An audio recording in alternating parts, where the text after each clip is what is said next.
মনে হচ্ছে নির্ঝর তোমার বড় ভাই তিন্নি। বড় না হলেও আমার ভাই সব সময় আমার ভালোটাই বুঝে। কনফিডেন্সে ভালো। কনফিডেন্স নয়, এটাই সত্যি।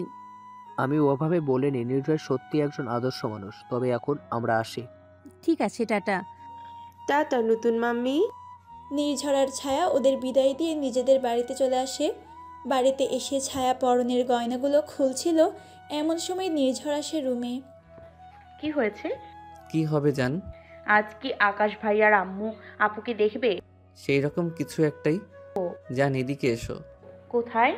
এসো। নির্ঝর ছায়াকে ওদের পাশে আরেকটা রুমে নিয়ে আসে চোখ বন্ধ করিয়ে। রুমে এনে নির্ঝর ছায়ার চোখ খুলে দেয়। পুরো রুমটায় লাল লাইটে ডেকোরেট করা, লাভ বেলুন আর সুগন্ধি মোমবাতির ঘ্রাণ। এসব কখন হলো?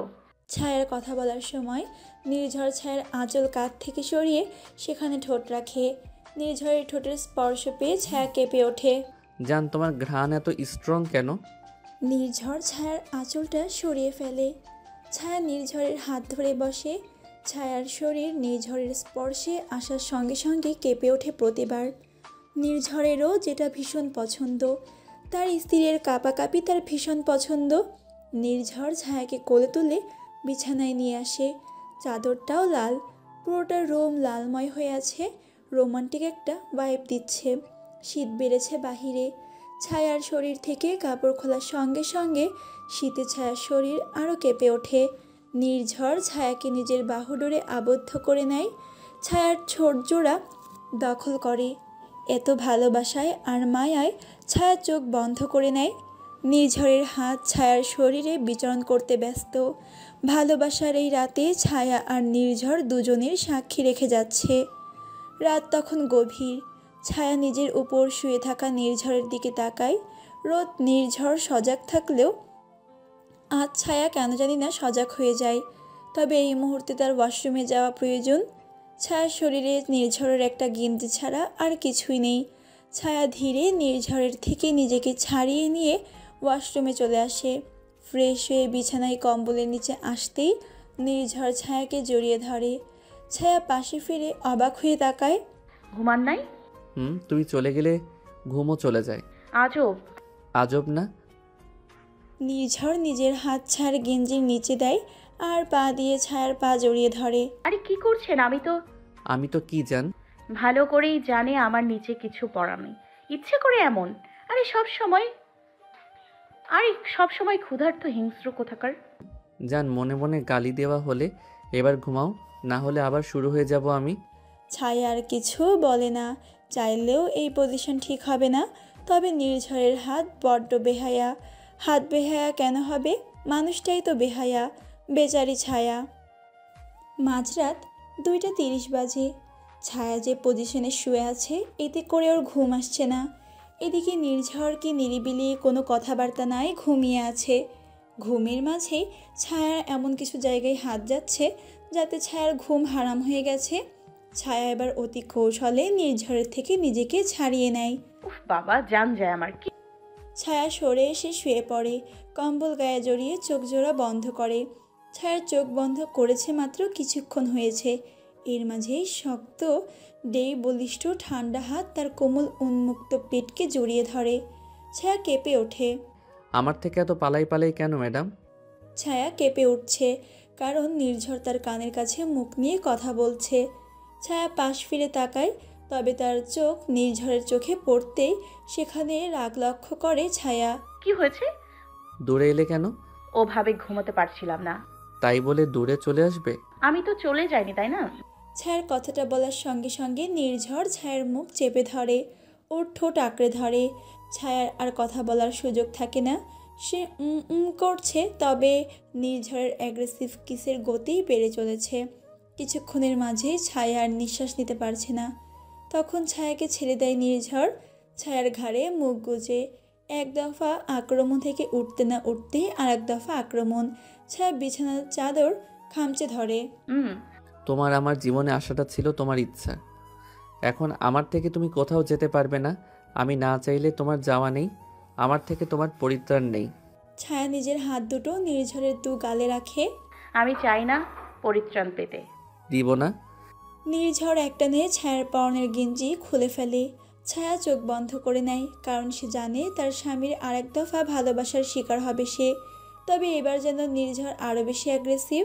ছায়া বুঝতে পারে নির্ঝর হয়তো কোনো বাজে স্বপ্ন দেখেছে, কারণ নির্ঝর এমন তখনই করে যখন নির্ঝর বাজে স্বপ্ন দেখে। খুব অ্যাগ্রেসিভ হয়ে যায়, পসেসিভনেস কাজ করে নির্ঝরের ভেতর। আহা, এটা তোমার দোষ, আমার থেকে পালানোর শাস্তি। আমি পালাইনি। আমি জানি। সকাল 6টা, ওদের রুমে চলমান ঝড় এখন শান্ত। ছায়া বেঘরে ঘুমাচ্ছে, তার আর কোনো খেয়াল নেই, কিছুর খেয়াল নেই তার। সে তার মতো বেঘরেই ঘুম। নির্ঝর আর ছায়াকে ডাকে না, সে গিয়ে অজু করে নামাজ পড়ে নেয়। নামাজ পড়া শেষ করে ছায়ার দিকে তাকায়। ছায়ার লম্বা চুলগুলো এক রাতে দুইবার গোসল করার জন্য এখনও ভিজে, টুপটুপ পানি গড়িয়ে পড়ছে। নির্ঝর ছায়ার কপালে চুমু খায়, ছায়ার মুখের সব স্থানে চুমু খায়। ভালোবাসি জান, ভীষণ ভালোবাসি। নির্ঝরের পর ছায়ার পাশে শুয়ে ছায়াকে জড়িয়ে ধরে। নির্ঝরের পর ছায়ার পাশে শুয়ে ছায়াকে জড়িয়ে নেয়। সকাল 8টা, নির্ঝর সকালে এবং দুপুরে খাবার রেডি করে নেয়। এরপর সে অফিসে চলে যায়। তিন্নি আর রাহিকেও আনতে হবে। ওদিকে রাতের বেলায় যখন তিন্নি আকাশের বাড়িতে যায়, তখন তিন্নি প্রথম আকাশের আম্মা মিসেস নীলিমা বেগমকে সালাম করে। আসসালামু আলাইকুম আন্টি। ওয়ালাইকুম আসসালাম। তিন্নি, তাই তো? জি আন্টি। তোমার কথা এত শুনেছি। আমার কথা শুনছেন? তেমন কিছু না, এসো ভেতরে আসো। নীলিমা বেগম তিন্নিকে আর রাহিকে রুম দেখিয়ে দেয়। আকাশের মাঝে আসে না। যাও ফ্রেশ হয়ে এসো, আমরা একসাথে খাবো। রাহিকে ফ্রেশ করিয়ে তিন্নিও ফ্রেশ হয়ে নেয়। এরপর সবাই নিচে বসে ডিনার করে। এটা বুঝি রাহি? হ্যাঁ। রাহি, কেমন আছো নানু? ভালো আছি, তুমি কেমন আছো নানু? আমি নানু না, আমাকে দাদু বলো। ঠিক আছে দাদু, কিন্তু আম্মু দাদু কাকে বলে? কেন, তোমার দাদু ছিল না? তিন্নি প্রশ্নটা শুনে অপ্রস্তুত হয়ে যায়। আকাশ বুঝতে পারে। রাহি, দাদু হলো বাবার মাকে বলে, আর আম্মুর মাকে নানু বলে। বাবার আম্মুকে দাদু বলে? রাহির মনটা খারাপ হয়ে যায়। তিনি দ্রুত রাহিকে জড়িয়ে বলে। আমার খাওয়া শেষ, আমি উপরে যাই। তিনি উপরে চলে যায়। আকাশ তার মায়ের দিকে তাকায়। এসব বলার কি দরকার ছিল? মেয়েটার সামনে ওর বাবার কথা কেউ বলে না। দেখ বাবা, তোর বিয়ে আছে ঠিক আছে, কিন্তু তোর কোনো বাচ্চা তো নেই। এটা তো ভালো মা, তোমার কোন বাচ্চা নেই, রাহি আমার সন্তান হবে। যা ভালো বুঝিস। তুমি আর এমন ব্যবহার করো না। খারাপ কোনো ব্যবহার আমি করিনি। আমি বুঝি মা। আকাশ উঠে আসে খাবার নিয়ে। নীলিমা বেগম আকাশের তিন্নির প্রতি এত দুর্বলতা দেখে একটু রাগ হয়। আকাশ দরজায় নক করে। আসবো। তিন্নি চোখের পানি মুছে ফেলে। আসুন। কাঁদছো? না। আকাশ ভেতরে আসে। আকাশ দেখে রাহি শুয়ে পড়েছে। আকাশ রাহির কপালে চুমু খায়। মেয়েটা ঘুমিয়েছে। আকাশ তিন্নির সামনে বসে। খাবার কেন এনেছেন? আমি খেয়েছি। আমি দেখেছি কতটা খেয়েছো। আকাশ চামচে খাবার তুলে তিন্নির মুখের সামনে ধরে। খাও। কিন্তু খাও। তিন্নি খেয়ে নেয়। মা একটু কস কস কথা বলে, এই জন্য আজ দেখা করিয়ে নিলাম। একটু মানিয়ে নিও, আমি জানি তুমি পারবে, তোমার হৃদয় অনেক নরম। আপনি সাথে থাকবেন তো? আকাশ তিন্নির হাত ধরে। তিন্নি মৃদু কেঁপে ওঠে। হাতটা ধরেছি ছাড়ার জন্য নয়। তিন্নির চোখে পানি চিকচিক করে। আকাশ তিন্নির চোখের পাতায় চুমু খায়। এই চোখে আর অশ্রু আসতে দিতে চাই না আমি। নির্ঝর অফিসে যাওয়ার পর ছায়া চোখ খুলে তাকায়। পাশে একটা চিরকুট। জান, সব খাবার তৈরি করা আছে, তাড়াহুড়ো করো না, খেয়ে নাও। এরপর ওষুধ খেয়ে নিও, আর পারলে পড়তে বসো। কোনো কাজ করা লাগবে না, আন্টি এসে সব কাজ করে যাবে। ছায়া নির্ঝরের চিরকুট পেয়ে হাসে। খেয়াল রাখতে জানে মেজর সাহেব, ভীষণ খেয়াল রাখতে জানে। ছায়া ওঠে, খেয়ে নেয়, ঔষধ খায়। এরপর তিন্নিকে ফোন করে। তিন্নি জানায় নির্ঝরের সঙ্গে ওরা আসবে রাতে, তাই ছায়া আর কোনো কিছু বলে না। খাবার ফ্রিজে রেখে সে উপরে চলে আসে, পড়তে বসে। পড়ালেখা অনেক বাকি। পড়ালেখা শেষ করতে করতেই দুপুরে আবার গোসল করে ছায়া। এরপর নির্ঝরের অপেক্ষা করে। নির্ঝর আজ আসতে পারবে না জানায়, তাই ছায়াকে খেয়ে নিতে বলে। ছায়া খেয়ে নেয়, এরপর রুমে এসে মাকে কল করে। মায়ের সঙ্গে, নোহার সঙ্গে, শাশুড়ি মায়ের সঙ্গে কথা বলে। এরপর বিকেলে আবার ঘুমিয়ে যায় ছায়া। কেটে গেছে প্রায় 3 মাস। ছায়ার পরীক্ষা শেষ। পরীক্ষার পর ছায়ার ভার্সিটি ট্রান্সফার করে নির্ঝর। ওই পরীক্ষার 15 দিন নির্ঝর রাজশাহী ছিল 5 দিন। বাকিটা সময় ছায়ার কাছেই কাটিয়েছে। আকাশের সঙ্গে তিন্নির বিয়ে ঠিক হয়েছে। নানা আয়োজনে চৌধুরী বাড়ি মেতে উঠেছে। বিয়েটা ঢাকায় হবে যেহেতু সবাই আয়োজনে ঢাকায় চলে এসেছে। আজ ওদের হলুদ সন্ধ্যা। চৌধুরী বাড়ির বাগানে সবটার আয়োজন করা হয়েছে। সবাই অনেক খুশি। ছায়া সুন্দর হলুদ পরি সেজে আছে, ছায়ার লেহেঙ্গা আর লাল লিপস্টিক। ছায়া রুমে বসে সাজুগুজু করছিল। এর মাঝেই নির্ঝর আসে। সেও সুন্দর হলুদ রঙা একটা পাঞ্জাবি পরেছে, হাতে ঘড়ি। লোকটাকে এত সুন্দর কেন দেখায়? নির্ঝরের দিকে আয়নার ভেতর দিয়েই তাকিয়ে আছে ছায়া। নির্ঝর গিয়ে ছায়ার ঘাড়ে হাত রাখে। এত মায়াবী কেন তুমি ছায়া? আপনার আমাকে মায়াবী লাগার কারণ কি? আমার বউ আমারই তো লাগবে। আপনার হয়েই মরতে চাই। নির্ঝর ছায়াকে জড়িয়ে নেয়। হুশ, আমাদের নাতি নাতনিকে দেখতে হবে না? আপনার সঙ্গে 1000 বছর বাঁচতে চাই মেজর। 1000 বছর না হলেও শেষ নিঃশ্বাস পর্যন্ত আমি আপনার ম্যাডাম। চলুন যাই। হ্যাঁ চলো। বাগানে হলুদের স্টেজ, খাবার, সব রকমের আয়োজন। মিউজিক চলছে, সবাই মজা করছে। ছায়া আর নির্ঝর দুজন হাত ধরে নিচে আসে। অয়ন সবার ছবি তোলে। ওরা সবাই কাপল ফটো তোলে, সিঙ্গেল ফটো তোলে। মিসেস চৌধুরী নিজের পরিবার দেখে আজ ভীষণ খুশি। তার জীবনে কি সুন্দর একটা মুহূর্ত। ছেলে মেয়ে সবাই খুশি। তিনি আজ মেজর সিনহার কথা ভাবছেন। আজ যদি সেখানে বেঁচে থাকতো অবশ্যই এদের দেখে ভীষণ খুশি হতেন। তবে মিসেস চৌধুরী মনে করেন মেজর সিনহা আছেন, তাদের সাথেই আছে অদৃশ্য শক্তি হিসেবে। তাদের প্রতিটা পদক্ষেপে তিনি আছেন সাথে। মিসেস চৌধুরী তার স্বামীকে এত ভালোবাসতেন যে যখন তার বোন তাকে বিয়ে দিতে চাইল, আবার তখন তিনি বলেছিল, আপু, সে জীবনে আমাকে এত ভালোবাসা দিয়েছে, আর কোনো ভালোবাসার প্রয়োজন নেই আমার। পুরো জীবনের ভালোবাসা সে আমাকে দিয়ে গেছে। আমার জীবনে আর কোনো পুরুষের প্রয়োজন নেই। তার সব ছেলে মেয়ে আজ প্রতিষ্ঠিত। এই 3 মাসে তিনিও তার ক্যাফে খুলেছে। কিছুদিন পর ওপেনিং। সবাইকে সুখে দেখে তার চোখের শান্তি। গান বাজনা ড্যান্স সব কিছুতেই পরিপূর্ণ চারদিক। সবাই মজা করছে। বাচ্চারা মেতে আছে হলুদের গানে। তিন্নিকে নিয়ম অনুযায়ী মিসেস চৌধুরী প্রথম হলুদ লাগায়। এরপর সেই হলুদ আঁচলে বেঁধে নেয়। এরপর যে যার মতো হলুদ দেয়, ছবি তোলে। ছায়ার কেমন গলাটা শুকনো শুকনো ঠেকছে। বেশ কিছুদিন ধরেই শরীরটা ভালো নেই।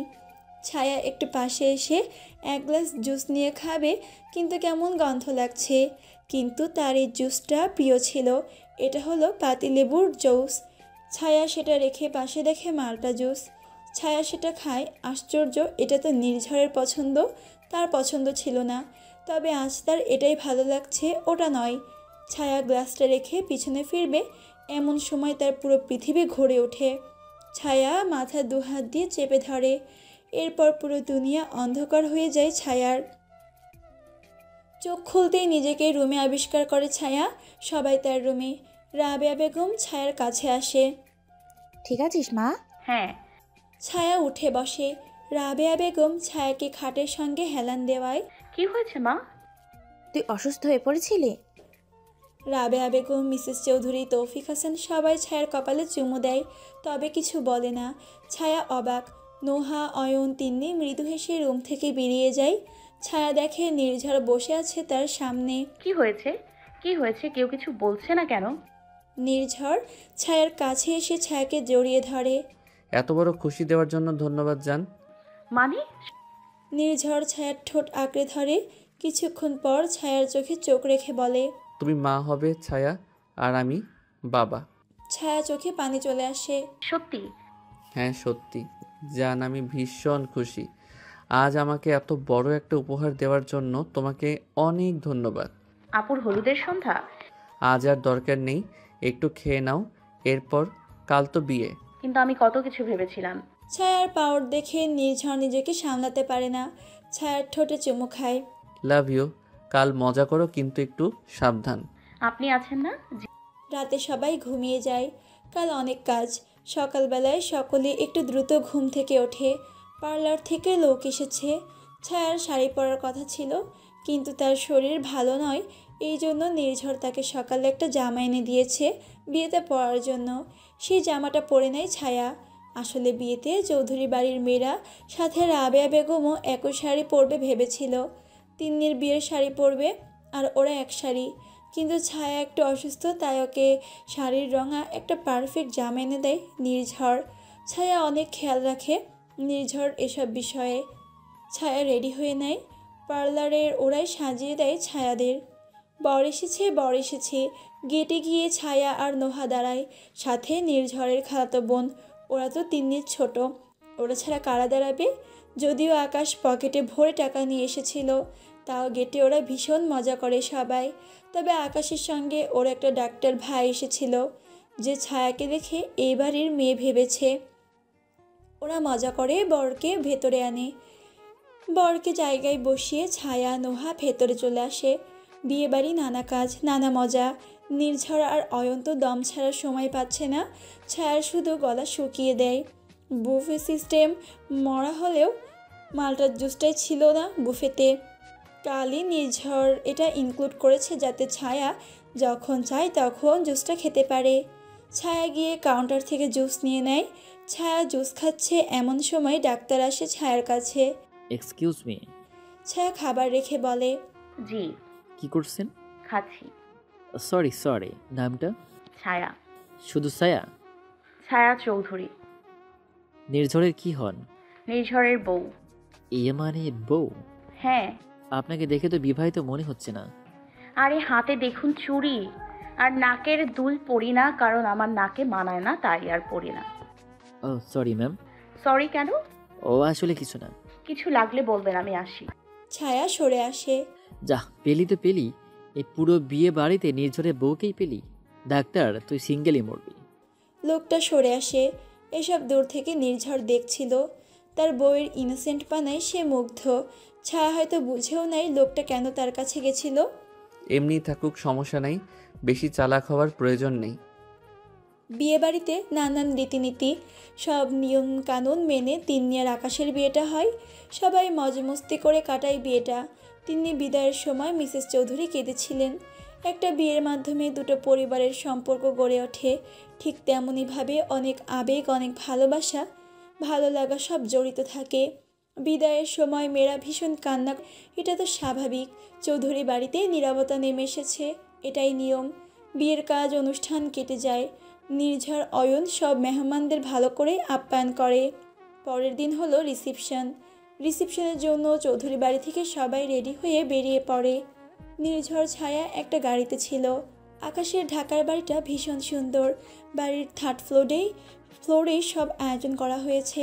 চৌধুরী বাড়ির সবাই পৌঁছে গেলে খাওয়া দাওয়ার শেষ করে সবাই ফ্যামিলি ফটো তোলে, যেখানে দেখা যাচ্ছে আকাশের কোলে রাহি, ছায়ার কোমরে নির্ঝরের হাত, অয়ন আর নোহা এক জায়গায়, মিসেস চৌধুরী আর আকাশের মা এক জায়গায়, তিন্নি আকাশের পাশে দাঁড়িয়ে, তৌফিক হাসান আর রাবেয়া বেগমও আছেন। পুরো পরিবারের একটা অসম্ভব সুন্দর ছবি। 3 বছর পর সেই ছবিটা প্রিন্ট করে বড় করে টানানো হয়েছে চৌধুরী বাড়ির লিভিং রুমে। ছায়ার 2 বছরের মেয়ে নির্ঝনা ছবির দিকে একধানে তাকিয়ে আছে। নোহা নির্ঝনাকে এভাবে তাকিয়ে থাকতে দেখে তার 8 মাসের বেবি বাম্পে হাত দিয়ে ধীরে ধীরে হেঁটে আসে। কি ব্যাপার নির্জনা মাম্মা, তুমি এইখানে দাঁড়িয়ে কি দেখো? নোহা নির্ঝনার হাত ধরে ওকে নিয়ে সোফায় বসে। এখানে কি মিসিং আছে মাম্মা? নোহা শব্দ করে হেসে দেয়। ওমা তাই? আমার নির্জনা দেখি ভীষণ ভালো বুঝে।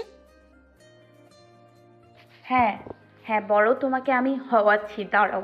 কত বড় সাহস, আমি খাবার নিয়ে সারা বাড়ি খুঁজে বেড়াচ্ছি, আর সে খাবারের ভয়ে এখানে এসে লুকিয়েছে।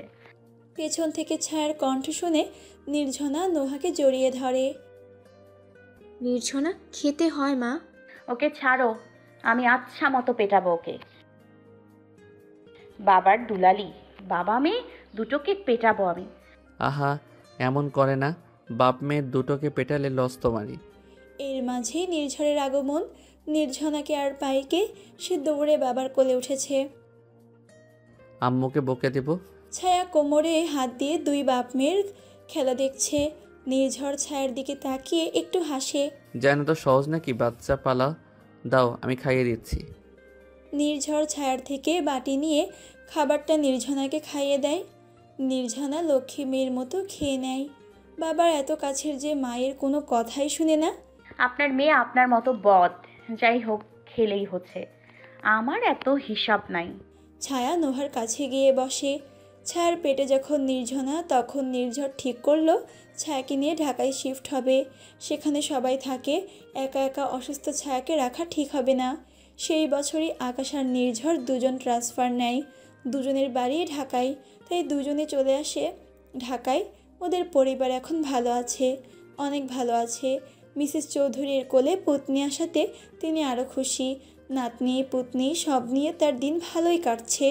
এরকম একটা সুন্দর সকাল দেখার জন্যই তো মারা তাদের সবটা বিসর্জন দেয়। একজন মহিলার স্বামী মারা গেলে সে তার সন্তানদের নিয়েই বেঁচে থাকে। খুব কম মেয়ে আছে যে দ্বিতীয় বিবাহ করে, কিন্তু খুব কম পুরুষ আছে যে কিনা স্ত্রী চলে গেলেও দ্বিতীয় বিয়ে করে না। আজ রাতে ছায়ার গ্র্যাজুয়েশন শেষ হয়ে যাওয়া উপলক্ষে নির্ঝর পুরো পরিবারকে এক জায়গায় এনেছে। ছায়ার সময় লাগলো এই 4 বছর। এখন তার চাকরি করার ইচ্ছে। এটা অবশ্য ছায়ার অনেক আগেই শখ ছিল বটে। হুট করেই তার মাঝে নির্ঝর তার জীবনে চলে এলো। তারপর কত গল্প, কত কিছু। এখনও সব কিছু ভাবলে যেন স্বপ্ন বলে মনে হয় ছায়ার কাছে। নির্ঝরের তার জীবনে আসা, তার জীবনের সঙ্গে মিশে যাওয়া, সকল বিপদ থেকে তাকে রক্ষা করা। এখনও নির্ঝর সেটা করে এসেছে। এখন ছায়া চাকরি করতে চায়, তাই নির্ঝর দ্বিতীয় বিয়ের জন্য প্ল্যানও করছে না। চাকরি হওয়ার পর দেখা যাবে। নির্ঝর পুরোপুরি সাপোর্ট করে ছায়াকে। এদিকে তিন্নি নিজের ক্যাফে ওপেন হয়েছে। আকাশও তার ভালোবাসাকে ভীষণভাবে আগলে রেখেছে। কথায় আছে, একটা নতুন সূর্য ওঠে অন্ধকার রাতের পরে। তিন্নির জীবনে অন্ধকার আসলেও এসেছে এখন নতুন সূর্য। যদিও আদনান তার মা হওয়ার ক্ষমতা কেড়ে নিয়েছে, তাও এখন আকাশ আর কোনো চাওয়া পাওয়া নেই, কারণ ওদের রাহি আছে। ওদের সংসারে সুখ শান্তি সবই আছে। নোহা গ্র্যাজুয়েশন হয়েছে আগেই, তবে নোহা চায়নি কোনো জব করতে, তাই অয়নও কোনো ফোর্স করেনি, কারণ তার কাছে সব থেকে প্রিয় মানুষ হলো নোহা। সে চায় না তার অনিচ্ছায় কিছু হোক, তাই নোহা হাউস অফ হয়েই ভালো আছে। অয়ন এখন জেলার ইউএনও, তাই নোহার কোনো সমস্যা নাই। চৌধুরী পরিবার অন্ধকার পর সূর্য দেখছে। লিভিং রুমে বসে সবাই গল্প করছে রাতের খাবার খেয়ে। সবার মাঝে নির্ঝনা আর রাহি শুধু খেলা করছে। আকাশ ছায়াকে উদ্দেশ্য করে প্রশ্ন করে, ছায়া, তার লেখাপড়ার কী অবস্থা? ভালো ভাইয়া, কিছুদিন পর আমার ব্যাংক জবের পরীক্ষা, দোয়া করবেন। তুমি পারবে, সে বিশ্বাস আমার আছে। ছায়া নির্ঝরের দিকে দেখে। নির্ঝর ছায়াকে কেউ ভালো বললে ভীষণ খুশি হয়। ছায়া ভাবে দুনিয়ার কয়জন হাজবেন্ড এমন আছে যে তার বউয়ের প্রশংসা শুনলে খুশি হয়, কয়জন এমন আছে যে বউকে চাকরি করতে এনকারেজ করে। নির্ঝরের যা আছে তাতে নির্ঝনার নাতিপতি বসে খেতে পারবে। তারপরেও নির্ঝর কখনো ছায়াকে বাধা দেয়নি, শুধুমাত্র এটা ভেবে তার স্ত্রী সেলফ ডিপেন্ডেন্ট হতে চায়। ছায়া ভাবে কতজন কত কথা বলে। আসলে বাংলাদেশের অধিকাংশ স্বামীরা চায় না স্ত্রী কোনো চাকরি করুক, এতে নাকি বউরা খারাপ হয়ে যায়, এমনটাই মনে করে অনেকে। সেখানে নির্ঝর কতটা আলাদা। ছায়া মৃদু হাসে। তার কপালটা একটা সোনার কপাল। কেটেছে আরও 6 মাস। ছায়া চাকরিতে জয়েনিং হয়েছে 1 মাস আগে। আজ নির্ঝর ছায়াকে নিয়ে ঘুরতে যাবে নির্ঝনা দাদির কাছে। নির্ঝর একটু একান্ত সময় কাটাতে চায় ছায়ার সঙ্গে, তাই ছায়ার ব্যাংকের সামনে এসেছে নির্ঝর ছায়াকে ফোন দিতে ছায়া নিচে নেমে আসে। ছায়ার সামনে এগিয়ে আসবে, তার মাঝেই ছায়ার একজন কলিগ ছায়ার সামনে এগিয়ে আসে। হেই ছায়া। ছায়া দাঁড়িয়ে যায়। নির্ঝর সেটা দেখে গাড়ি থেকে বের হয়, তবে ছায়ার কাছে আসে না। সে দেখতে চায় ছায়াকে লোকটা কি বলে। কোথায় যাও? বাইরে যাব ঘুরতে। আমাকে নিয়ে চলো। সরি। বয়ফ্রেন্ড আছে নাকি? না। তাহলে চলো। বয়ফ্রেন্ড নেই, কিন্তু হাজবেন্ড আছে। মানে? মানে হলো ওই যে কালো শার্ট পরা, চোখে সানগ্লাস, দেখো দেখতে একেবারে কোরিয়ান ড্রামার হিরোদের মতো। ওটাই আমার বর, মেজর নির্ঝর। আমি তার একমাত্র বউ ছায়া, আর আমাদের একমাত্র মেয়ে নির্জনা। ছেলেটা একটু ঘাবড়ে যায়। ইয়ে মানে মানে আমি কিছু মনে করিনি, আপনি আসতে পারেন। ছায়া গিয়ে নির্ঝরের হাত জড়িয়ে ধরে। নির্ঝর মুগ্ধ, মেয়েটা এত কিউট কেন, মন চায় এখনই খেয়ে ফেলি। কি দেখছেন? কিউট পরীকে। উফ, মেজর বোঝেন না? কিউট পরি হলো নির্জনা, আমি হলাম রানী। হ্যাঁ হ্যাঁ, আমার রানী। সেদিন ওরা ঘুরে অনেক মজা করে। সন্ধ্যাবেলায় লেকের পাড়ে বসে আছে দুজন। নির্ঝরের কাঁধে ছায়ার মাথা, হাতে ছায়ার হাত। নির্ঝর ছায়ার হাতে চুমু খায়। ছায়া হাসে। তুমি আমার জীবনের আলো ছায়া, আমার ক্যাবে তুমি প্রেয়সী। ধন্য আমি আপনার কাব্যের একমাত্র প্রেয়সী হতে পেরে।